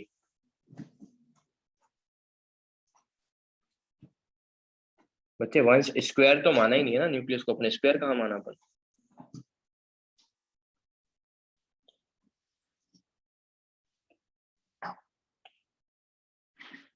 mass number कितना है? A। अगर किसी भी एलिमेंट का मास नंबर A है तो we can simply say that mass of, एक में रुक जा वंस, ठीक है, मास ऑफ वन एटम किसके इक्वल होगा? मास ऑफ वन एटम अगर मेरे को फाइंड आउट करना है एलिमेंट एक्स का, mass of one atom of element x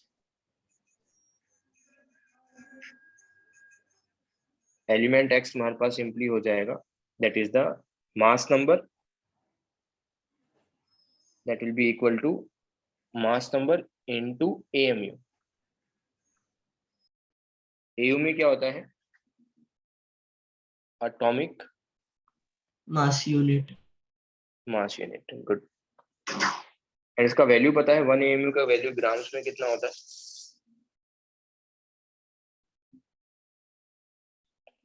What is the value of AMU? 1 AMU in grams.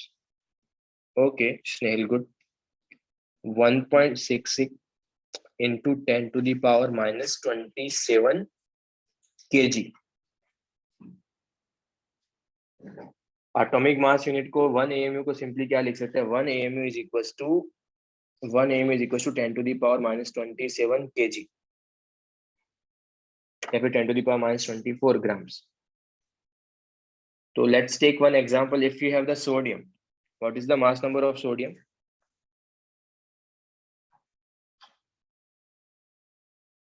Twenty. 23. So what is the mass of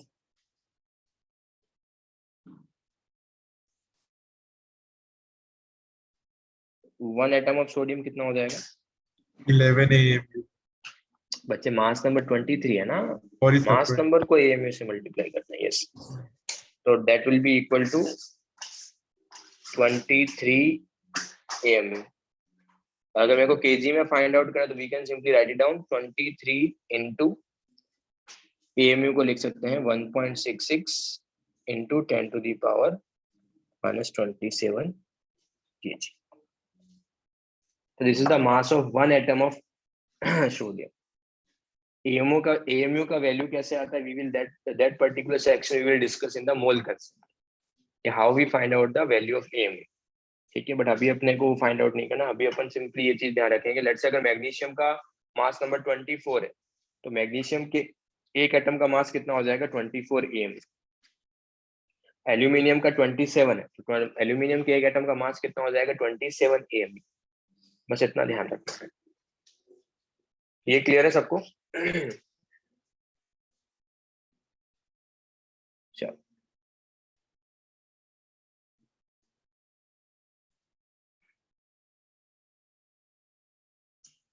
बच्चे अभी के लिए एक एटॉमिक मास यूनिट है, सिर्फ इतना ध्यान रखो और कुछ भी नहीं. मास नंबर 20 तक याद होना चाहिए बस. एटॉमिक मास यूनिट का डेफिनेशन क्या है वो सब कुछ अपन यहाँ पर नहीं करे, बट एक जगह पे अपना यूज होगा, इसलिए मैं अभी बता दिया कि 1 AMU का जो सब्स्टिट्यूशन है ग्राम के फॉर्म में ये होता है. Okay, then let's find out the what is the density. तो अगर सपोज एक एलिमेंट है X, उसका एटॉमिक नंबर है Z, मास नंबर है A, तो मैं फाइंड आउट करना है डेंसिटी ऑफ न्यूक्लियस. तो मास ऑफ न्यूक्लियस क्या होगा, फिर वेट ऑफ न्यूक्लियस क्या होगा? That is the A into AMU.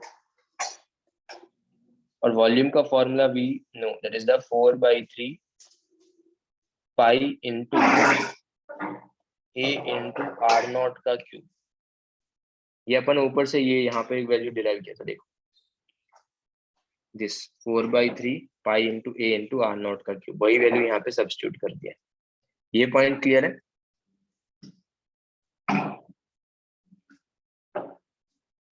A से A कैंसिल आउट.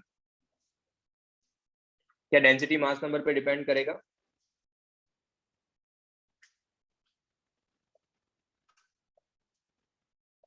तो density of nucleus is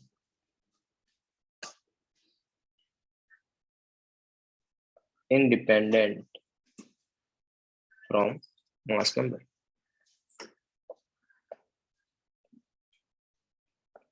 Density of nucleus is independent from mass number. मतलब कितने कोई भी एटम ले लो, उसका डेंसिटी सेम आएगा.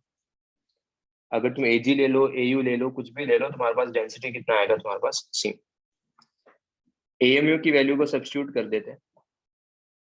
AMU का वैल्यू था कितना? That is the 1.66 into 10 to the power -27 kg divided by 4/3 pi into R0 का वैल्यू कितना था?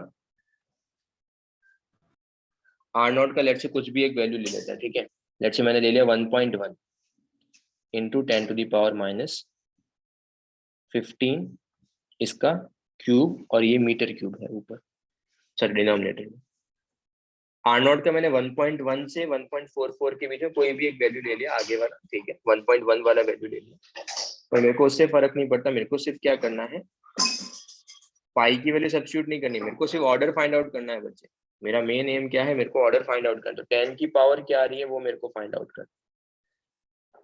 ऊपर 10 का पावर क्या आ रहा है और डिनोमिनेटर में 10 का पावर क्या है, मेरे को सिर्फ वो फाइंड आउट करना है, so that we can find out the order of nucleus.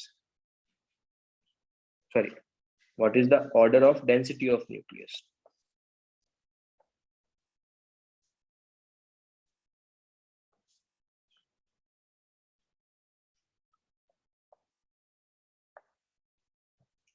तो ऊपर कितना आ रहा है तुम्हारे पास 10 to the power -27 kg, और तुम्हारे पास डिनोमिनेटर में कितना आ रहा है 10 to the power -45 metre cube. तो फ्रॉम हियर मेरे को सिर्फ पावर फाइंड आउट करना है, तो we can simply say that is the 10 to the power 18 kg पर मीटर क्यूब।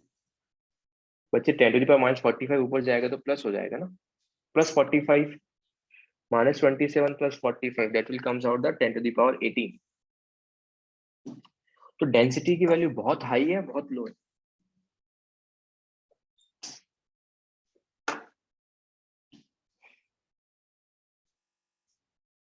बहुत हाई है। तो यहाँ से भी तुम एक जो, तो वहां से भी तुम एक चीज कमेंट कर सकते हो, value of density is very high, extremely high. तो we can simply say that अगर डेंसिटी बहुत ज्यादा आ रहा है, डेंसिटी का मीनिंग क्या है? That is the mass upon volume. अगर डेंसिटी बहुत ज्यादा आ रहा है, इसका मतलब बहुत ज्यादा मास जो कंसंट्रेटेड है स्मॉलर वॉल्यूम है। Mass is concentrated in very small volume, तभी तो डेंसिटी का वैल्यू बहुत ज्यादा है। Yes, extremely high।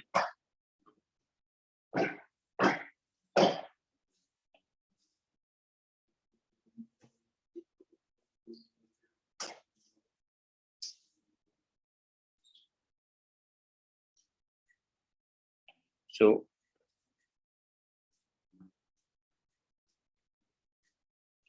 mass is concentrated in very smaller value। बहुत ही कम वॉल्यूम में बहुत ज्यादा हायर मास इज कंसंट्रेटेड, ऐसा भी लिख सकते हो।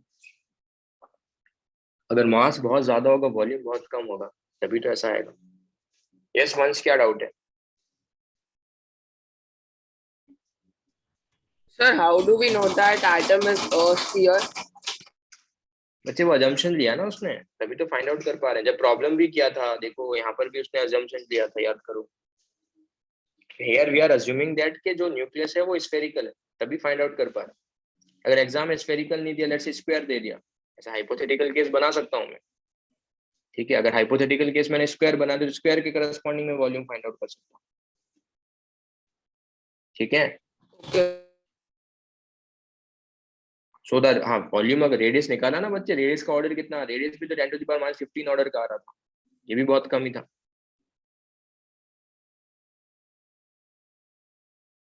चलो, तो ये फर्स्ट पोस्टुलेट फिनिश हुआ है। फर्स्ट पोस्टुलेट में इंपॉर्टेंट पॉइंट क्या क्या है वो चीज ध्यान रखना। मैं इंपॉर्टेंट पॉइंट जो ऑर्डर एक ध्यान रखना है तुमको, व्हाट इज द ऑर्डर। मैं इसको ब्रैकेट में कर लिख लेता हूँ, जो भी तुमको ध्यान रखना है। एक तो फॉर्मूला ध्यान रखना है, एक ऑर्डर पता होना चाहिए।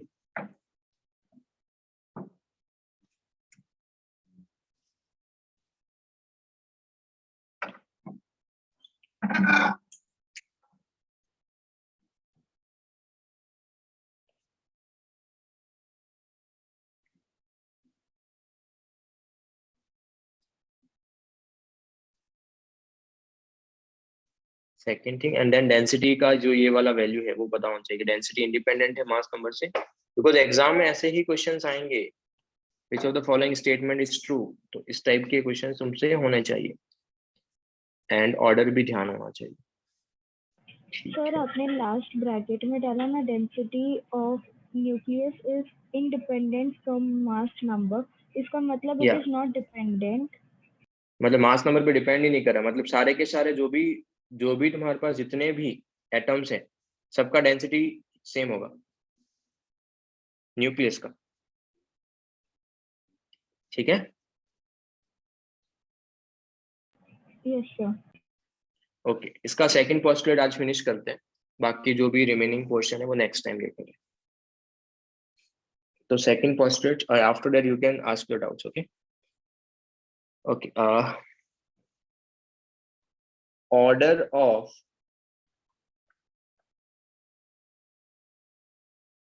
रेडियस ऑफ न्यूक्लियस कितना था?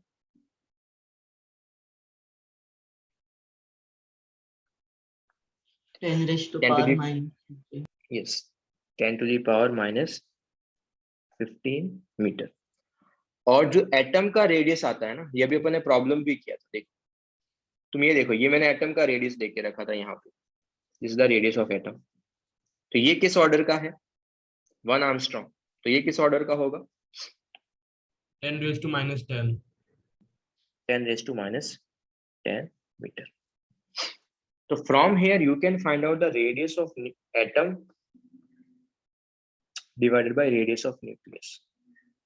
तो रेडियस ऑफ एटम कितना है? 10 to the power -10, और ये कितना है? 10 to the power -15। तो radius of atom upon radius of nucleus कितना आ जाएगा? 10 to the power 5. 10 to the power 5। So from here we can say that radius of atom is equals to 10 to the power 5 into radius of nucleus। तो अगर radius of nucleus 1 है ना, तो radius of atom तुम्हारे पास 1 lakh। If I take radius of atom is 1, sorry radius of nucleus is 1, तो radius of atom कितना हो जाएगा तुम्हारे पास? 1 lakh। सर वो can we say negative that होगा ना? बच्चे देखना ध्यान से, तुम पावर में क्यों कंफ्यूज हो यार? 10 to the power -10 है, -15 ऊपर जाएगा तो +15 बनेगा। If I take radius of nucleus is 1, then we will get radius of atom is equals to 1 lakh। तो can we say that कि जो न्यूक्लियस का रेडियस है वो बहुत कम है एज कंपेयर टू एटम के रेडियस से? Yes yes. And if I find out, तो एक चीज ये भी ध्यान रख, तो ये उसने मैथमेटिकल प्रूफ भी किए हैं। पहले उसने क्या किया? एक्सपेरिमेंटल चीजें बताई रदरफोर्ड ने, बाद में इसने क्या किया? रेडियस ऑफ न्यूक्लियस डेंसिटी भी फाइंड आउट किया कि मास बहुत हायर मास कंसंट्रेटेड है, स्मॉलर वॉल्यूम है, वॉल्यूम भी फाइंड आउट किया कि किस ऑर्डर का हो रहा है। तो ये मैथमेटिकल प्रूफ भी किए हैं बाद में रदरफोर्ड। तो वही अपन कंक्लूड कर रहे हैं कि उसने क्या क्या चीजें फाइंड आउट की है।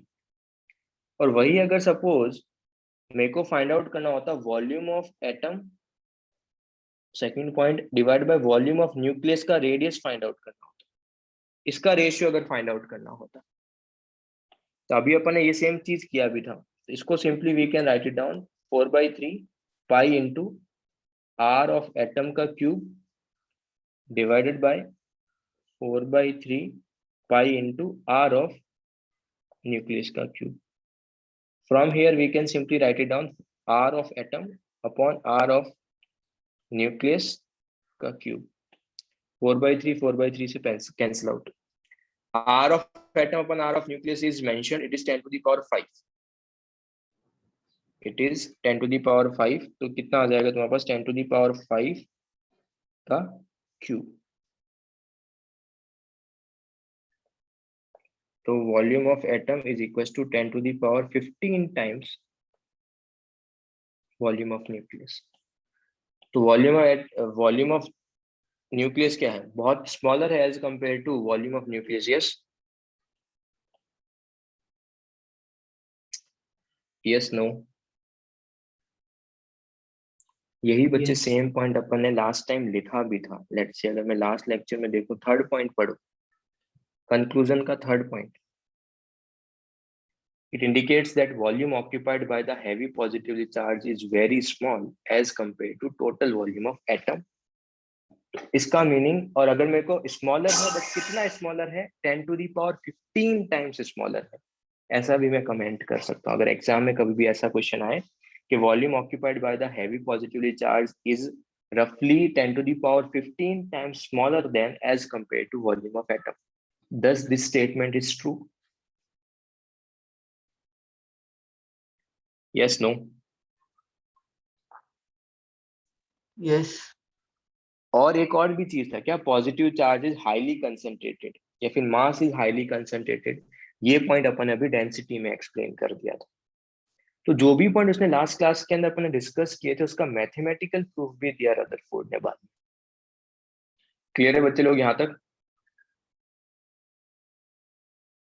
तो अगर एग्जाम में कभी भी वैल्यू आए तो ये भी तुम कमेंट कर सकते हो। Then third thing, surface area कोई पूछता नहीं है, बट फिर भी ठीक है. If I want to find out what is the surface area of atom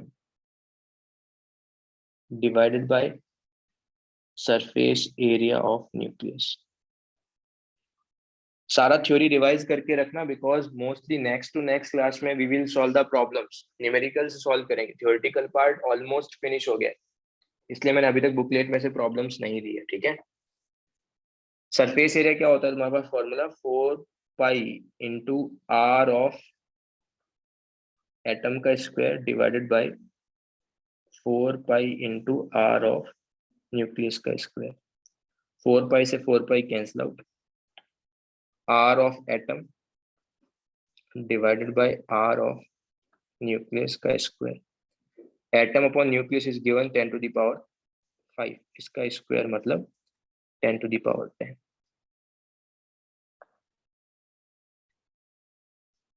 I think किसी को PDF में कुछ तो प्रॉब्लम था, तो जस्ट वेट ए मिनट. अगर सपोज मैं कभी भी PDF को कन्वर्ट करता हूँ डेटा,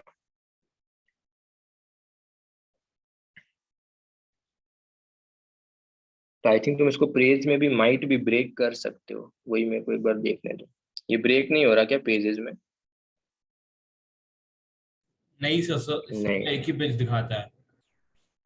तो अगर Yes, सपोज sir. तुमको कभी भी इसका जेरोक्स लेना है, आई थिंक काफी लोग बोल रहे थे कि सर हैंड राइटिंग स्मॉलर आता है आई थिंक PDF में. तो अगर सपोज तुम एक काम ये कर सकते हो, लेट्स से तुमने एक पेज लिया, इसका स्क्रीनशॉट ले, then you take the screenshot of the next one, then you take the screenshot of the next one. इस तरीके से भी PDF मेंटेन कर सकते हो. अगर सपोज ओपन होने में प्रॉब्लम है, इसका साइज छोटा है, तो पहले इसको जूम आउट करो एंड देन उसके बाद तुम इस तरीके से स्क्रीनशॉट ले लो. ठीक है. जिसको भी ये प्रॉब्लम फेस कर रहे थे वो ये चीज कर सकते हो अगर तुमको, क्योंकि आई डोंट नो मतलब इसमें ऐसे ही PDF कन्वर्ट हो रहा है.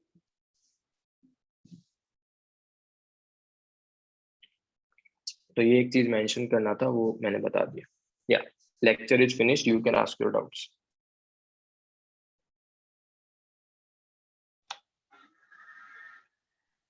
सर यूनिट नहीं है क्या उसमें? बच्चे रेशियो ले रहे हैं ना अपन, तो यूनिट कैंसिल आउट हो जाएगा. अगर ऊपर का यूनिट अगर मीटर स्क्वायर होगा, तो डिनोमिनेटर का यूनिट भी क्या होगा? Metre square. तो रेशियो विल कैंसिल आउट. बच्चे तुम अपना माइक ऑन कर सकते हो, कोई प्रॉब्लम नहीं है. लेक्चर इज एंड ऑफिशियली या सर इलेक्ट्रॉन्स ये इलास्टिक कोलिशन फॉलो कैसे करता है? फॉलो मतलब Sorry, उन्होंने सिर्फ अजम्पशंस लिया है कि मैं यहाँ पर कोई भी एनर्जी लॉस नहीं हो रहा है. They have just taken the assumptions. ठीक है कि एनर्जी लॉस होगा, हाँ थोड़ा बहुत एनर्जी लॉस भी होगा, but upon ideal case assume करके चल रहे हैं. अभी मैं एक डेरिवेशन करवाऊंगा नेक्स्ट टाइम में कि तुमने radius of nucleus find out कैसे करोगे. क्या सर हम radius of nucleus find out कर सकते हैं? यस, एक नॉट अप्रोप्रिएट मेथड है बट इनअप्रोप्रिएट मेथड है, जहां से you can find out the radius of nucleus. वहां पे अपन एनर्जी कंजर्वेशन का ही यूज करेंगे. Because of the energy conservation we can simply find out that कि तुम्हारे पास रेडियस कितना होगा. सर लॉस एक्चुअल में लॉस होगा क्या? यस लॉस होगा, बट अगर कितना लॉस होगा वी डोंट नो. तो वहां से डिटरमाइन नहीं कर पाएंगे रेडियस ऑफ न्यूक्लियस. तो उन्होंने अजम्पशंस लिया है कि तुम्हारे पास एनर्जी और ये सब कुछ कंजर्व रहते हैं, आइडियल केस. क्योंकि लॉस अपने हाथ में नहीं है ना, कि लेट्स से अगर सपोज मेरे को कभी भी कोई भी चीज फाइंड आउट करनी है, तो मैं हमेशा आइडियल केस मान के ही फाइंड आउट करूंगा. ठीक है. Yes sir. उन्होंने भी ideal case assume. While explaining the discharge tube experiment, you had told that light travels in a straight line in absence of electrical field. But sir, in that experiment only we provide high voltage, right? So how it is without electricity? बच्चे without electrical field का मतलब तुमने कहीं पर यहाँ पर electrical field है इस डायरेक्शन में, तुम किसी और अपोजिट डायरेक्शन में इलेक्ट्रिकल फील्ड अप्लाई, एक्सटर्नली कुछ भी अप्लाई नहीं कर रहे.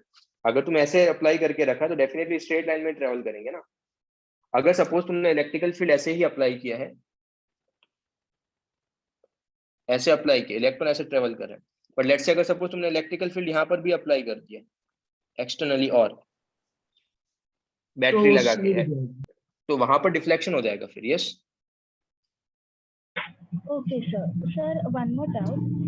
Sir, in paste module, the value of E by M ratio is given as positive One 1.76, and in your notes it is given as बच्चे minus 1.76. बच्चे मैंने क्या लिखा है, मैंने इलेक्ट्रॉन के लिए फाइंड आउट किया तो मैंने साइन के साथ लिखा है E by M ratio.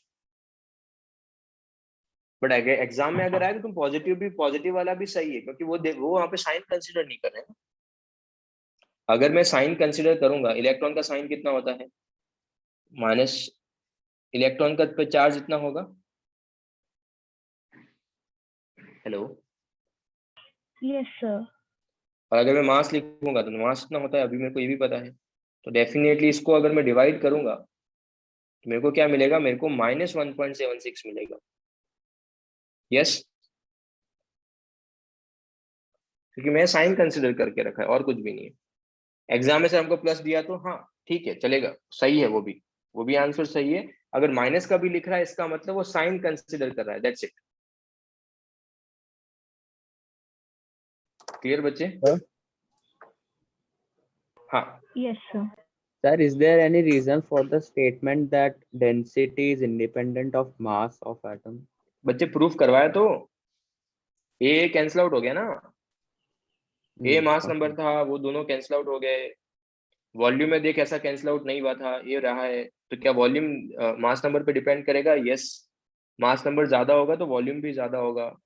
But यहाँ पे ये दोनों कैंसिल आउट हो गए हैं, तो वहां से वी कैन कमेंट दैट कि मास नंबर पे डिपेंड नहीं करेगा।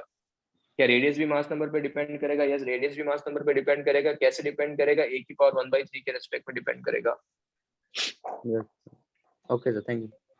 Yeah. Sir, so why did alpha particles not attract electrons and form helium atom in gold foil experiment? मतलब जो इलेक्ट्रॉन है उसको अट्रैक्ट क्यों नहीं कर रहा है ऐसा? Yes sir, and form helium. तू लास्ट क्लास में था? Yes sir. मीटिंग लीव तो नहीं किया था ना तूने? No sir. मैं लास्ट टाइम में बताया तो कोई एग्जांपल दिया था मैंने ट्रेन और इंसेक्ट का। Sir, but why they don't form helium? Why they don't form helium? Yeah, बच्चे sir. मतलब डायरेक्टली डिपेंड ना, वो बहुत ज्यादा हाई स्पीड से आ रहा है, ऐसा थोड़ी कि डायरेक्टली कंबाइन होकर तुम्हारे पास हीलियम फॉर्म हो जाएंगे। तो ऐसे डायरेक्टली वो हीलियम गेन नहीं करता electron.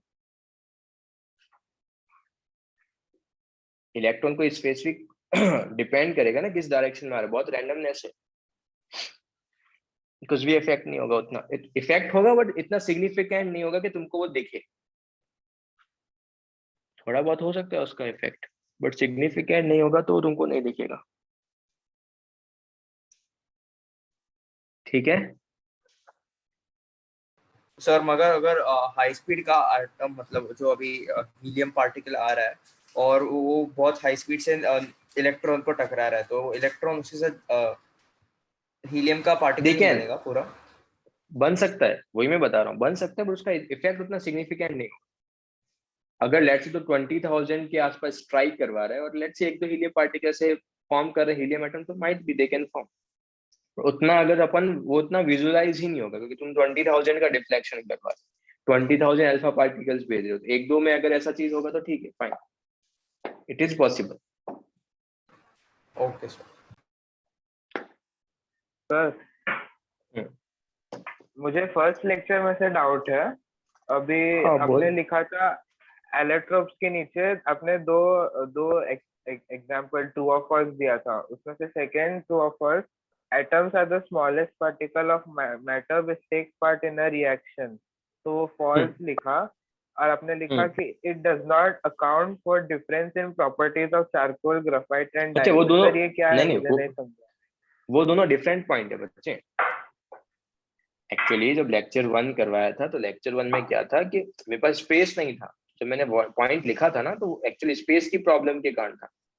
This point is related to this, ये डिफरेंट पॉइंट है, ये इसका एक्सप्लेनेशन नहीं है, this is a different point, ये इसका ड्रॉबैक है। ठीक है, atom is the smallest particle matter which takes part in a reaction, ये फॉल्स क्यों था? बिकॉज इसका एक्सप्लेनेशन यहाँ पर है बच्चे। ओके सर, ठीक है, क्योंकि वहां पे इलेक्ट्रॉन भी है, it does not account for इसका कोई ये क्वेश्चन ही नहीं है, ये एक स्टेटमेंट है, क्योंकि वो एलोट्रोप्स जो थे उसकी प्रॉपर्टीज को डिफरेंशिएट ही नहीं कर पा रहा था। लोगों ने पूछा कि एलोट्रोप्स हैं, उनकी प्रॉपर्टी सेम होनी चाहिए, क्योंकि उसने पॉइंट दिया था ना ये वाला, हाँ उसने हाँ ये पॉइंट दिया yes था, sir. Atom of the same element are identical in nature, ये पॉइंट दिया था उसने। Yes sir. Hello, atom of the Yes same sir. Element are identical होने चाहिए, उसने एक स्टेटमेंट दिया। फिर अपन ने बात किया कि एलोट्रोप्स जो होते हैं, चारकोल है, ग्रेफाइट है, डायमंड्स है, दे आर द सारे के सारे किसके कंपाउंड से तुम्हारे पास कार्बन के ही है, पर इनकी प्रॉपर्टीज में कार्बन के डिफरेंस क्यों है? अगर सेम ही एलिमेंट के एटम्स है तो इनकी प्रॉपर्टीज में डिफरेंस क्यों है? तो वो उसको एक्सप्लेन ही नहीं कर पाया था कि ऐसा क्यों हो रहा है। ओके ओके ठीक है, तो these are the two different statement. या बोलो। आर नॉट की वैल्यू किस पे डिपेंड होती है? बच्चे आर नॉट अभी तक मैंने तुमको फाइंड आउट नहीं करवाया, नेक्स्ट क्लास में मैं तुमको एक मतलब न्यूक्लियस का रेडियस कैसे डिटरमाइन कर सकते हैं with the help of the energy conservation, वो मैं तुमको नेक्स्ट क्लास में एक्सप्लेन करूंगा। Okay sir. Sir Millikan's oil drop experiment है ना, उसका स्पेलिंग है ना मिलिकन ऐसा दिया है पेस मॉड्यूल में। ठीक है अपन, ठीक है, मतलब तुमको कभी भी एग्जाम में ऐसे कंफ्यूज नहीं करेंगे, स्पेलिंग पे मत जाओ, उसने जो नोट्स में है माइट भी किसी स्टूडेंट ने गलत लिखा होगा, डोंट वरी। एग्जाम में तुमको कभी भी कोई ऐसे जेई के एग्जाम में स्पेलिंग से कंफ्यूज नहीं करेगा, डोंट वरी, ठीक है। Okay sir. और फिर क्वांटिनाइजेशन ऑफ चार्ज है उसमें Q is equal to N into E, तो सर उसमें E का वैल्यू आपने माइनस दिया है, माइनस नहीं बच्चे दिया है, मैंने और प्लस, सब में आपने माइनस लिया है। बिकॉज मैं इलेक्ट्रॉन का लिख रहा हूँ ना, इसलिए मैंने माइनस लिखा है। बच्चे मैं इलेक्ट्रॉन की बात कर रहा हूँ ना, इसलिए मैंने माइनस लिखा है। हाँ सर हाँ। ठीक है, उस पे इतना मत डिपेंडेंट रहो। अगर मेरे को E का वैल्यू पूछा है तो तुम 1.6 भी लिख लो, बट चार्ज ऑन इलेक्ट्रॉन की बात की तब मैं -1.6 लिख लूंगा। E का वैल्यू 1.6 इंटू 10⁻⁻19 कूलम है, बट मैं इलेक्ट्रॉन के लिए कंसिडर कर रहा हूँ, इसलिए मैंने उसका माइनस ले लिया। ठीक ओके है सर। और फिर वो जे थॉमसन एक्सपेरिमेंट का 7th पॉइंट है ना, उसमें आपने इलेक्ट्रोड क्यों मेंशन किया है? बच्चे उसने क्या किया, जब एक्सपेरिमेंट किया ना तो उसने गैस भी एक बार क्या लिया, हाइड्रोजन का गैस लिया, उसका E/m रेशियो फाइंड आउट किया। एक बार उसने हीलियम का भी गैस लिया, उसका भी E/m रेशियो फाइंड आउट किया। ठीक है सर वो नेचर ऑफ गैस समझा, पर इलेक्ट्रोड क्यों मेंशन किया वो पॉइंट? वही बता रहा हूँ। पहले उसने गैस चेंज किया, E/m रेशियो फाइंड आउट किया। मैंने तुमको एक्सप्लेनेशन डिफरेंट तरीके से दिया था, बट एक्चुअल में वो क्या करते थे, वो एक्सपेरिमेंट करके देखते थे। हाइड्रोजन लिया, देन हीलियम लिया, E/m रेशियो दोनों में फाइंड आउट किया, they got the same E/m ratio. तो उन्होंने कमेंट किया कि नेचर ऑफ गैस पे डिपेंड नहीं कर रहा है। एक बार उन्होंने क्या किया, एक बार एल्यूमिनियम का इलेक्ट्रोड लिया और एक बार उन्होंने कॉपर का इलेक्ट्रोड लिया और गैस सेम रखा। फिर उन्होंने फिर से E/m रेशियो फाइंड आउट किया, तो E/m रेशियो उस वाले केस में भी क्या आ रहा था, सेम आ रहा था। तो वहां से उन्होंने कहा कि इलेक्ट्रोड पे भी डिपेंड नहीं करेगा, तुम इलेक्ट्रोड चेंज कर दो फिर भी E/m रेशियो तुम्हारे पास सेम रहेगा। ठीक है यस सर। वो डायरेक्टली मतलब उस एक्सप्लेनेशन बाद में देते थे, पहले वो एक्सपेरिमेंट करके देखते थे कैसा क्यों हो रहा है। ठीक है, मैंने तुमको डिफरेंट तरीके से एक्सप्लेन कर दिया कि ऐसा एक्चुअल में हीलियम और हाइड्रोजन का E/m रेशियो हाइड्रोजन के केस में सेम क्यों आ रहा है, उसका एक्सप्लेनेशन मैंने तुमको यहाँ पर दे दिया। तो उन्होंने ऐसे एक्सप्लेनेशन नहीं दिया था, उन्होंने क्या किया था, उन्होंने सिर्फ वैल्यू फाइंड आउट किया था एक्सपेरिमेंट के बेसिस पे। पहले इलेक्ट्रोड चेंज किया, गैस सेम रखा, फिर गैस चेंज किया, इलेक्ट्रोड सेम रखा, फिर दोनों को चेंज करके देखा। बहुत सारे इस तरीके से रिपीटेड एक्सपेरिमेंट्स किए and E/m ratio find out किया, देन दे फाउंड दैट किसी भी केस में E/m रेशियो चेंज नहीं हो रहा है। ठीक है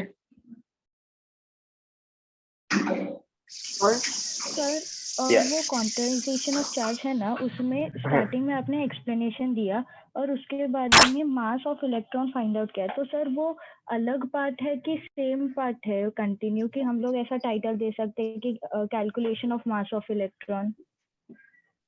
ले सकते हो, उसी के अंदर पार्ट मोलिका ने स्टेटमेंट दिया, बट दोनों का जो E/m रेशियो तुम दे सकते हो हेडिंग उसके लिए, with the help of the E/m ratio of J.J. Thomson and quantization of charge जो भी मूलिकन सॉइल ड्रॉप एक्सपेरिमेंट था, we can find out the mass of electron, दे सकते हो ऐसा हेडिंग, कोई प्रॉब्लम नहीं। Sir, या sir, in the last lecture you gave a statement: the electron in positive sphere body are arranged in such a manner that potential energy of system is minimized. ये समझा नहीं मुझे। बच्चे इस पूरे यूनिवर्स में जो भी एटम्स हैं, मॉलिक्यूल्स है, दे ऑलवेज ट्राई कि उनका पोटेंशियल एनर्जी मिनिमम हो जाए, ठीक है, एंड दे गेन स्टेबिलिटी। उसका एग्जांपल मैंने क्या दिया था, अगर सपोज एक क्रिकेट की बॉल को अगर सपोज मैं यहाँ से रिलीज कर दूंगा तो ये कहाँ पे स्ट्राइक करेगा? ग्राउंड पे। क्यों कर रहा है? काइनेटिक एनर्जी इसलिए। काइनेटिक एनर्जी इसलिए नहीं, बिकॉज अब तुम उसे ग्राउंड का अगर पोटेंशियल एनर्जी 0 है, तूने उसको एच हाइट तक रेज करके रखा है, तो now it's potential energy is mgh। Yes yes sir. अभी तूने होल्ड करके रखा है, तब वो इस स्टेट में है, बट इसकी खुद की अगर तू रिलीज करेगा तो इसकी खुद की टेंडेंसी कहाँ पे जाने की? तो नीचे ग्राउंड पे। ग्राउंड पे। ये खुद क्या ट्राई कर रहा है? अपनी पोटेंशियल एनर्जी को मिनिमाइज करने का ट्राई कर रहा है कि जितना मिनिमम पॉसिबल हो उतना मिनिमम हो जाए, फिर से कुछ हाइट तक रेज होगा। मुझे ग्रेविटी नहीं कैसे होगा? ग्रेविटी है, अपन इसी यूनिवर्स की बात कर रहे हैं ना।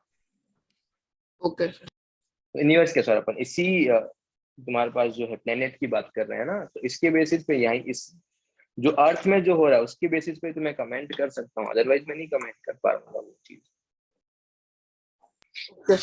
किसी और प्लेनेट में ये सेम चीज होगी नो?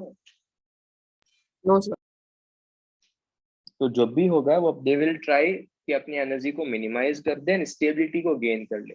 कोई भी पार्टिकल देख ले, लेट्स अगर सपोज तो बॉल को लेट्स से 10th फ्लोर पे छोड़ेगा तब भी उसकी ग्राउंड पे जाने की टेंडेंसी है, 5th फ्लोर से रिलीज करेगा तब भी उसकी टेंडेंसी ग्राउंड पे ही जाने की। इट डज नॉट डिपेंड कि ऐसा नहीं है कि 10 से छोड़ेगा तो 5 पे आके रुक जाएगा, नो, वो जाएगा ग्राउंड पे ही। जितना पॉसिबल होगा उसके लिए अपनी एनर्जी को मिनिमाइज करना, उतना अपनी एनर्जी को मिनिमाइज कर देगा। हाँ सर सर।